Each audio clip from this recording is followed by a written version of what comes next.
A lot of you already know about how the flights in the US and Canada got grounded recently.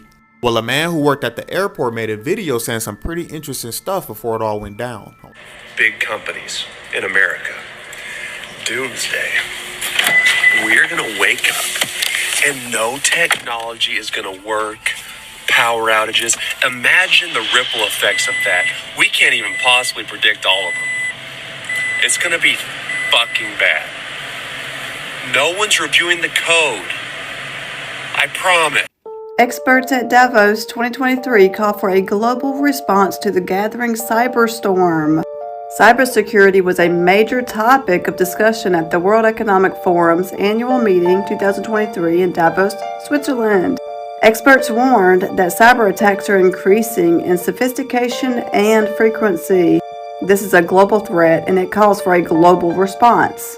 It states, as economic and geopolitical instability spills into the next year, experts predict that 2023 will be a consequential year for cybersecurity.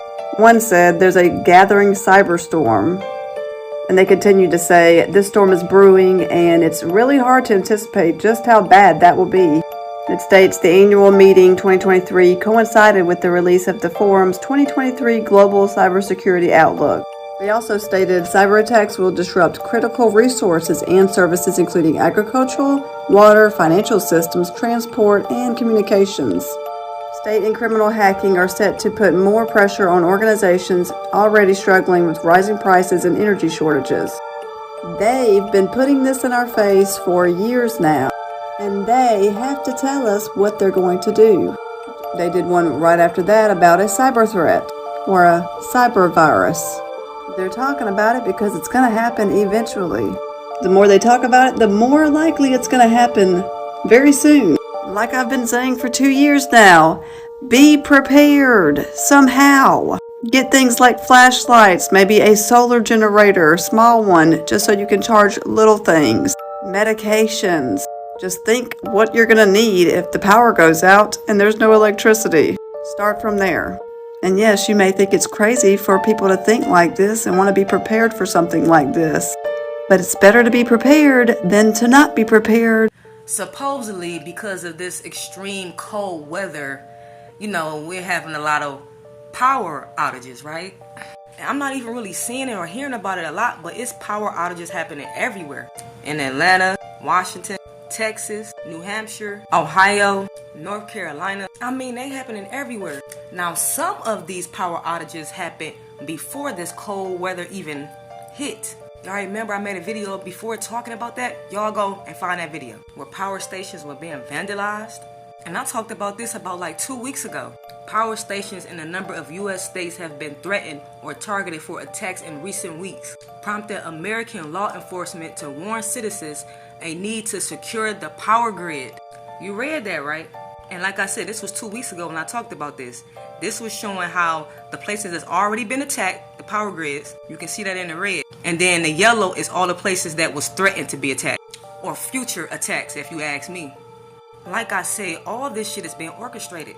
Those of us who have eyes, those of us who can see clearly, those of us who know what the fuck is going on, we know what's going on. I just feel like creating this cold weather just give them a reason to do this shit on a global scale. Like, we know the NWO plan though. They're gonna create situations that's so bad and so chaotic that people are gonna be begging for their help.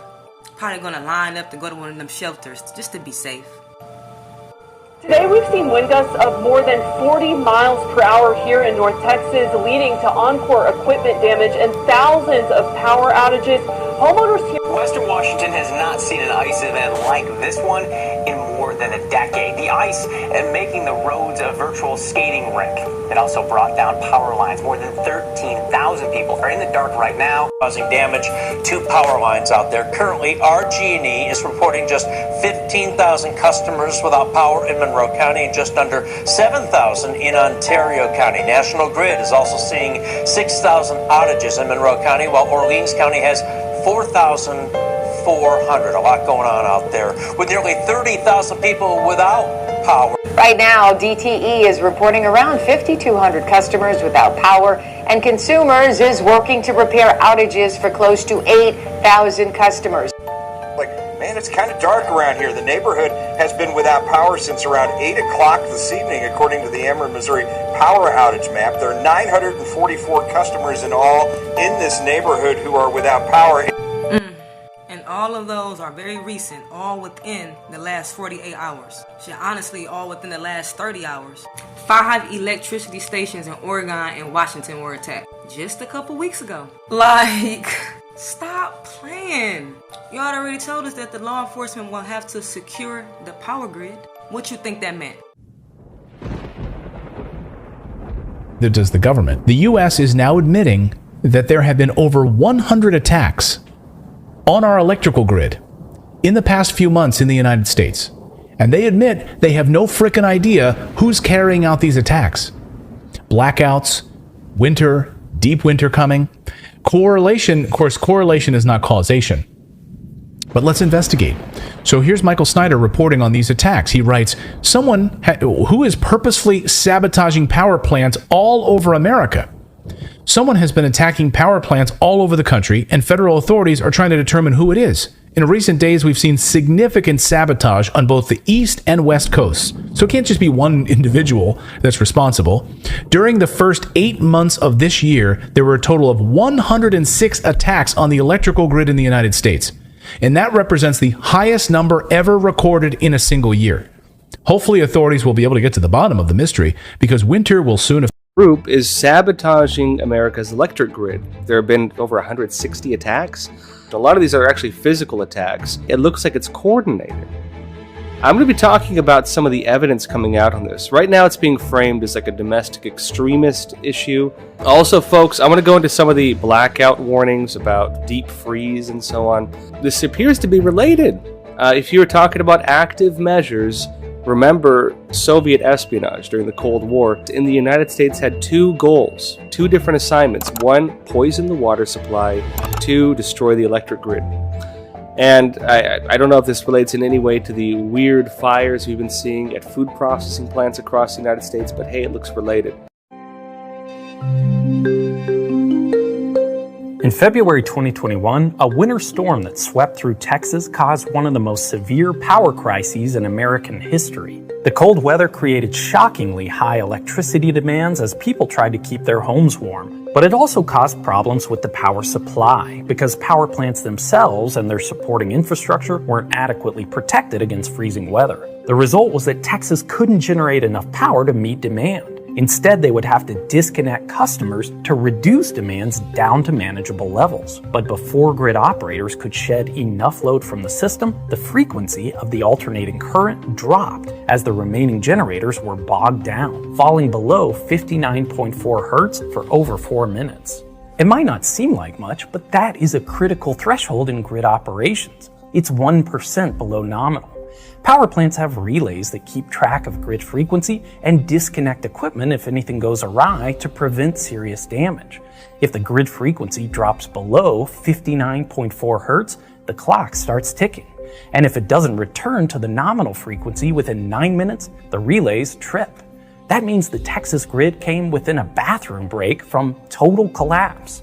If a few more large power plants tripped offline, or too few customers were shed from the system in time, it's likely that the frequency would have continued to drop until every single generator on the grid was disconnected.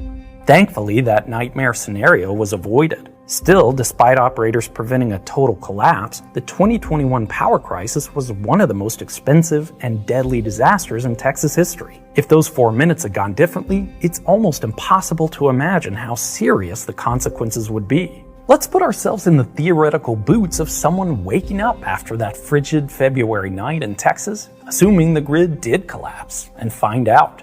I'm Grady, and this is Practical Engineering.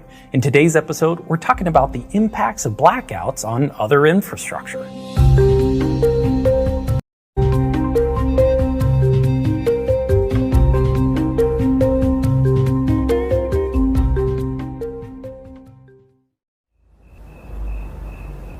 Every so often, some loud noise wakes you up from your sleep.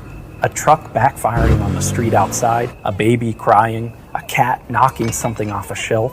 But it's a very different thing altogether to be awoken by silence. Your unconscious mind telling you that the sounds you should be hearing are gone. It only takes a groggy minute to piece it together. The refrigerator's silent, no air is flowing through the heating register, the ceiling fan above your head is slowly coming to a stop. The power's out. You check your phone, it's 4 a.m. Nothing you can really do but go back to sleep and hope they get it fixed by daylight. Most of us have experienced a power outage at some point, but they're usually short, lasting on the order of minutes or hours, and they're mostly local, affecting a small area at a time. A wide area interconnection, that's the technical term for a power grid, is designed that way on purpose. It has redundancies, multiple paths that power can take to get to the same destination, and power users and producers are spread out, reducing the chance that they could be impacted all at once. But having everyone interconnected is a vulnerability too, because if things go very wrong, everyone's affected. We're in the midst of a deep dive series on wide-scale outages to the power grid, and a mismatch between supply and demand, like what happened in Texas, is only one of the many reasons that could cause a major blackout. Natural disasters, engineering errors, and deliberate attacks can all completely collapse a grid. And, at least for the first few hours of an outage, you might not even know that what you're experiencing is any more serious than a wayward tree branch tripping the fuse on the transformer outside your house. You wake up 3 hours later, cold, sunlight peeking in through your bedroom window. The power's still off. You grab your cell phone to try and figure out what's going on. It has a full battery from charging overnight, and you have a strong signal too. You try to call a friend, but the call won't go through. You try a few more times, but still nothing more than a friendly voice saying, "All circuits are busy." There is a vast array of pathways that information flows between people across the globe, and they all use grid power to function. Fiber networks use switches and optical terminals distributed throughout the service area. Cable TV and DSL networks have nodes that service around 500 to 1,000 customers each that require power. Cellular networks use base stations mounted on towers or rooftops. Major telecommunications facilities are usually on prioritized grid circuits and may even have redundant power feeds from multiple substations. But even during a blackout, where the entire grid is completely disabled, you might still have service. That's because most telecommunication facilities are equipped with backup batteries that can keep them running during a power outage for 4 to 8 hours. Critical facilities like cellular base stations and data centers often have an on-site backup generator. These generators have enough fuel to extend the resiliency beyond 24 to 48 hours. That said, major emergencies create huge demands on telecommunication services, as everyone's trying to find and share information at once, so you might not be able to get through even if the services are still available. In the US, the federal government works with telecommunication providers to create priority channels so that 911 calls, emergency management communications, and other matters related to public safety can get through, even when the networks are congested. Since you're trying to make a personal call and you aren't enrolled in the Telecommunications Service Priority Program, you're not getting through. Just then, an emergency alert appears on your screen. It says that there's a power grid failure and to prepare for an extended outage. The reality of the situation is just starting to set in. Since most people have a cell phone, wireless emergency alerts have become an important addition to the emergency alert system that connects various levels of government to TV, radio, satellite, and telephone companies to disseminate public warnings and alerts. During a blackout, sharing information isn't just for likes on social media, it's how we keep people safe. I worked in it. You want a promotion? Don't raise any concerns. Tell your boss how perfect everything is. Then leave the mess for the next schmuck to deal with. Multiply that by hundreds of departments, times thousands of big companies in America. Doomsday. We're gonna wake up and no technology is gonna work. Power outages. Imagine the ripple effects of that. We can't even possibly predict all of them. It's gonna be fucking bad. No one's reviewing the code.